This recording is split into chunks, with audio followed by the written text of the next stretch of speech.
In the heart of Paris, beneath the bustling streets and the romantic ambience of the city, lies a shadowy and mysterious underworld known as the catacombs.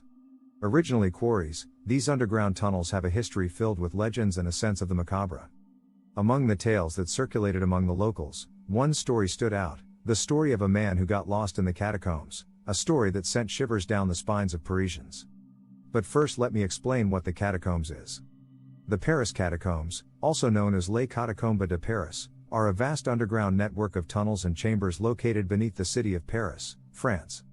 These catacombs have a rich and intriguing history and are perhaps one of the most famous catacombs in the world. The catacombs have their origins in the late 18th century when Paris faced a growing problem of overcrowded cemeteries. The city's cemeteries were overflowing with the dead, and concerns about public health and sanitation were mounting. To address this issue, the decision was made to relocate the remains of millions of individuals from various Parisian cemeteries into the abandoned underground quarries. This project began in the late 18th century and continued into the 19th century.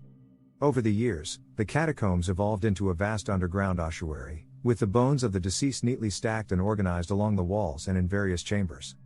The arrangement of bones, often forming patterns or designs, became a macabre and haunting display. Now back to the story. The man at the center of this tale was a historian and amateur explorer named Charles. For years, Charles had immersed himself in researching the catacombs and their enigmatic past. He meticulously studied maps, historical documents, and urban legends, captivated by the labyrinthine network beneath the City of Light. His obsession had grown to an insatiable desire for adventure, the kind that would see him exploring the catacombs himself. One cold and foggy autumn night, Charles made the fateful decision.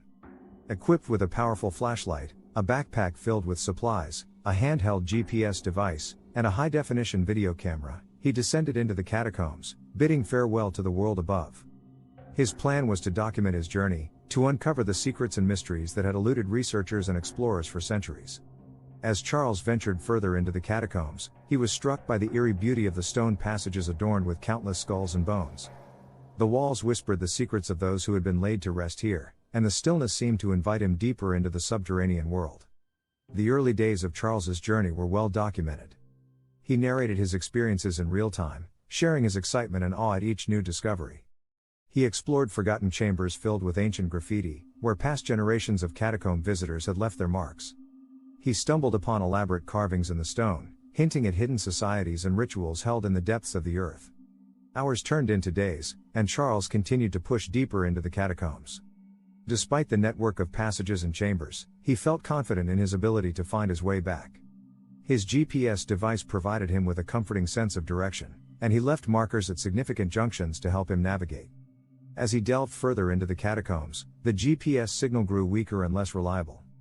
Charles began to realize the daunting scale of the underground maze. Panic crept in as he lost his way, despite the markers he had carefully placed.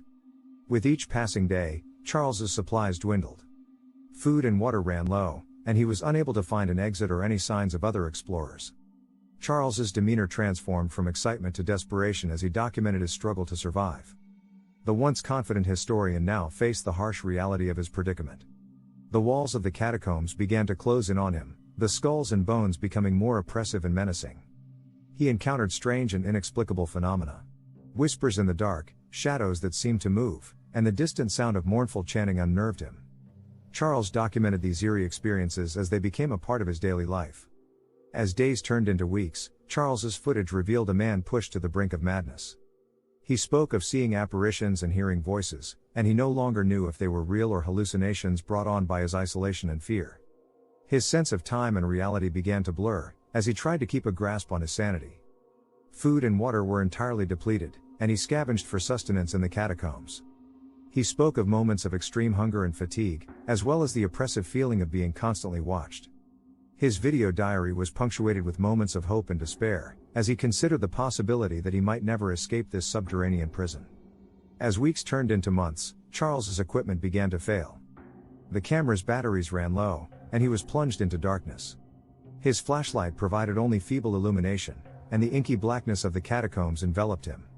Lost in the catacombs, he faced the harsh reality that he might never escape. His final video entries became increasingly incoherent, a reflection of a mind on the verge of collapse. He spoke of being pursued by unseen entities, and he left chilling messages that hinted at a fate far worse than getting lost in the catacombs. The world above had long given up hope of finding Charles. The catacombs had claimed another victim, and their secrets remained buried in the dark, along with the historian's tragic tale. To this day, people speak of Charles's lost expedition, a tale that warns of the catacombs' unforgiving nature. The man who had once been an enthusiastic explorer became a legend himself, a cautionary tale for those who dare to descend into the depths of the Paris catacombs, where the line between history, myth, and madness blurs into one terrifying reality. Visitors to the catacombs still recount stories of inexplicable whispers, mysterious shadows, and eerie sensations, fueling the legend of Charles and the catacombs' enduring mysteries. Now the found footage. It's very bizarre. These arrows point in a direction. Occasionally also, he stops to photograph roomfuls of bones, which means that he's very, very deep inside the catacombs. So basically, he's filming what he's seeing very deep inside the catacombs, other than the point of view shots, or pictures of human bones. The catacombs for centuries. So it is possible with these paintings that we may be able to retrace his itinerary to some extent.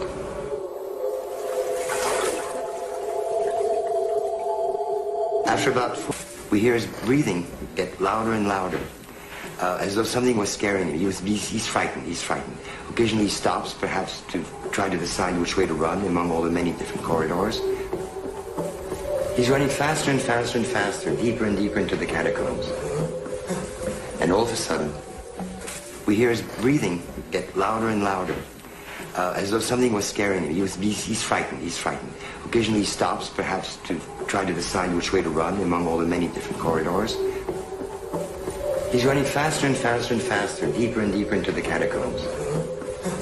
And all of a sudden,